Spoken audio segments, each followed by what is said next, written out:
News Only 24. News Only 24.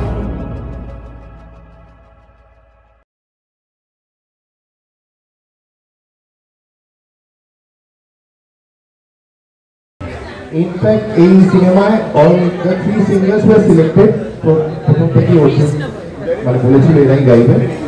R but যেটা ব্যাপার সেটা হচ্ছে যে মেঘলা আর কাজল অনেকক্ষণ ধরে অনেক ভালো ভালো কথা শুনছি। কাজী সবার আগে সকলকে ধন্যবাদ এবং সকলকে হাই ফাইভ, কারণ ন্যাশনাল অ্যাওয়ার্ড আমার মনে হয় যে আমাদের দেশের সব থেকে গুরুত্বপূর্ণ একটি পুরস্কার, এবং সেই পুরস্কারে ভূষিত হয়েছে দীপ্তি। সেটা আমাদের সকলের কাছে খুব আনন্দের খবর, গর্বের খবর। কিন্তু তার সাথে সাথে আমি সবসময় সেটা বলেছি, আমার মনে আছে যখন 1 অগস্ট এই খবরটা আমি পাই, আমি তখন অন্য একটা ছবির শুটিং থেকে বেরিয়ে এইখানেই আসছিলাম পুতুল নাচের রীতিকথার প্রেমিয়ার, এবং তখন খবরটা পাই। তো তখন থেকে আমার মনে হয়েছিল যে এটা তো খুবই আনন্দ পেলাম, খুবই গর্ব হলো, কিন্তু যতক্ষণ না আমরা মূলত যাদের জন্য ছবি বানাই, মানে আমাদের দর্শকদের জন্য, তারা যতক্ষণ না ছবিটা দেখছেন ততক্ষণ আমাদের মনে একটা খুঁতখুঁতানি থেকেই যায়।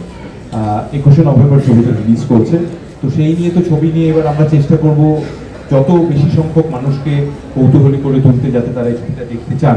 তবে আজকে যেহেতু মিউজিক রিলিজ, আমি সবার আগে সময় তোমাকে ধন্যবাদ জানাবো, অভিনন্দন জানাবো, কোথায় চলে গেল, হ্যাঁ, ধন্যবাদ এবং অভিনন্দন জানাবো। কারণ দেখবেন এখন না আমাদের বিভিন্ন বিষয়, সেটা সিনেমা হতে পারে, যেহেতু আমি মূলত সিনেমার মানুষ, কাজেই আমি আমার বিষয়ে সীমাবদ্ধ রাখবো নিজেকে।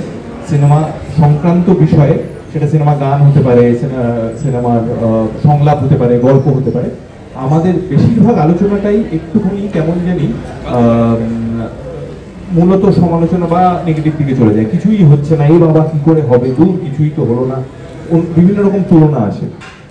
আমি শুধু এটুকুই বলতে চাই যে ডিফ্রিজের মতো একটা সিনেমা, এবং সেই সিনেমায় যে গানগুলো আমরা শুনবো, আমরা একটা গান শুনেছি দেখেছি, বাকি দুটো গান ওরা কিছুটা করে গেছে, এবং গত পরশু থেকে গত পরশু থেকে মোটামুটি অ্যাভেলেবেল আছে, মানে আমরা যারা যদি কেউ শুনতে চায় গানটা শুনতে পাবে।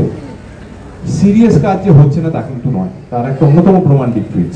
এবার সিরিয়াস বললেই আবার অনেকে আমার পর মুহূর্তেই ভয় লাগে, মানুষ বলবেন ও বাবা ভীষণ সিরিয়াস, আমাদের এত কিছুর পরে আর অত সিরিয়াসনেস আমরা হয়তো নিতে পারবো না। প্লিজ এটা বলবেন না, এটা বলাটা মনে হয় না প্রয়োজন, কারণ ডিফ্রিজ কিন্তু খুব